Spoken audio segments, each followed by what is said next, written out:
দেওয়ানগঞ্জ উপজেলার চরাঞ্চলের কৃষকদের ভুট্টা আবাদে আগ্রহ বাড়াচ্ছে।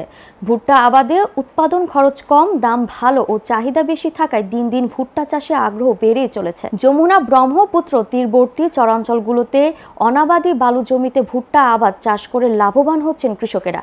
জেলা কৃষি সম্প্রসারণ অধিদপ্তর সূত্রে জানা গেছে, এবার দেওয়ানগঞ্জে ভুট্টা চাষের লক্ষ্যে মাত্রা ছিল ৭,০৭৫ হেক্টর, কিন্তু ফলন হয়েছে ৭,৮৭৫ হেক্টর।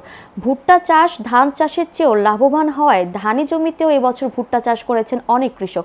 ফলে মাঠের উপর মাঠ যেন ভুট্টা চাষে সবুজ আকার ধারণ করেছে। এই বিষয়ে দেওয়ানগঞ্জ উপজেলা কৃষি অফিসার কৃষিবিদ মোহাম্মদ আলমগীর আজাদ বলেন, ৭,০৭৫ হেক্টর আমাদের বর্তমান এই ২৪-২৫ অর্থ বছরে ৭,৮৪৫ হেক্টর ভুট্টার আবাদ অর্জিত হয়েছে। ভুট্টার যে জাতগুলো উল্লেখযোগ্য তার মধ্যে রয়েছে ডায়মন্ড ৯,০৫৫, পারফেক্ট, পায়োনিয়ার ৩৩৫৫, সম্রাট, কাবেরী ৫০ প্রভৃতি উল্লেখযোগ্য।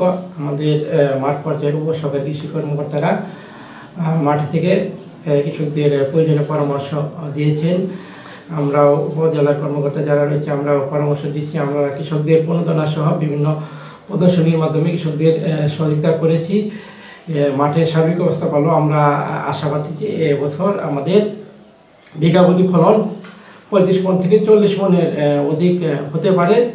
ভুট্টার উৎপাদন খরচ বাদে বিঘাপ্রতি আমরা আশাবাদী যে ১৫,০০০ থেকে ২০,০০০ টাকা লাভবান হবে এবং কৃষকরা ভালো দাম পাবে, উৎপাদনও ভালো হবে।